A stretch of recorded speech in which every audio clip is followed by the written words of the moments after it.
राधे राधे। कृष्णा पूजा channel में आप सभी का हार्दिक स्वागत है।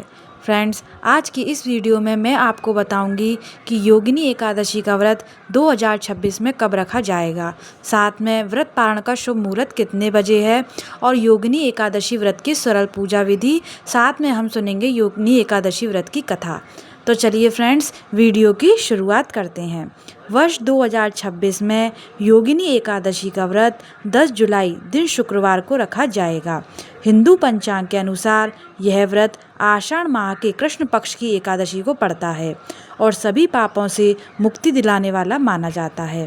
व्रत पारण का समय शुभ समय 11 जुलाई को दोपहर 1:59 से लेकर के शाम 4:37 के बीच रहेगा। तो इस समय में आप व्रत का पारण कर सकते हैं। फ्रेंड्स, अब मैं आपको बताऊंगी कि योगिनी एकादशी के दिन आप घर पर सरल तरीके से कैसे पूजा कर सकते हैं। इसका नियम दशमी तिथि से ही शुरू हो जाता है। व्रत से एक दिन पहले दशमी की रात से ही सात्विक भोजन ग्रहण करें और लहसुन प्याज का त्याग करें। इसके बाद एकादशी के दिन सुबह जल्दी ब्रह्म मुहूर्त में उठ करके सूर्योदय से पहले स्नान कर लें। उसके बाद विष्णु जी का ध्यान करते हुए व्रत का संकल्प लें। घर के पूजा स्थल को गंगा जल से पवित्र करें। एक चौकी पर पीला कपड़ा बिछाकर भगवान विष्णु और माता लक्ष्मी की प्रतिमा या तस्वीर रखें। इसके बाद भगवान विष्णु को पीले फूल, पीले चंदन का तिलक और इत्र अर्पित करें। एकादशी पर चावल का प्रयोग वर्जित माना जाता है, इसलिए चावल की जगह पर आप तिल चढ़ाएं। इसके साथ में ही आप भगवान को फलाहार में दूध से बनी मिठाई, मौसमी फलों का भोग में तुलसी का पत्ता अवश्य से शामिल करें। इसके साथ में आप ओम नमो भगवते वासुदेवाय मंत्र का जाप करें और योगिनी एकादशी की व्रत कथा अवश्य सुनें। अंत में घी के दीपक और कपूर से आरती करें। व्रत का समापन द्वादशी तिथि अगले दिन को ब्राह्मण को दान दक्षिणा दे करके और पारण समय पर व्रत खोल करके ही करें।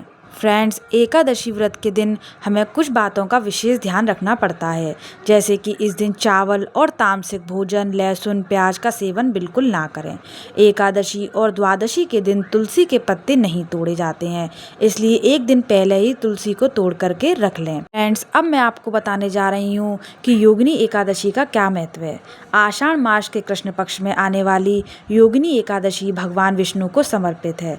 इस व्रत का अत्यधिक धार्मिक महत्व है।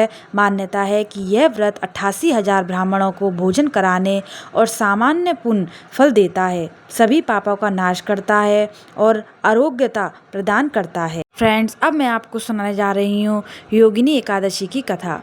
योगिनी एकादशी की कथा के अनुसार अलकापुरी के राजा कुबेर का एक हेममाली नाम यक्षमाली था। वह शिव पूजन के प्रतिदिन फूल लाता था, लेकिन अपनी पत्नी में आसक्त होने के कारण एक दिन उसने फूल लाने में देर कर दी।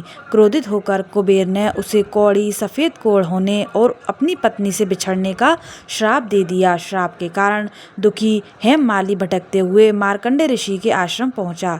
ऋषि ने उसे आषाढ़ कृष्ण पक्ष की योगिनी एकादशी का व्रत रखने और भगवान विष्णु की पूजा करने की सलाह दी।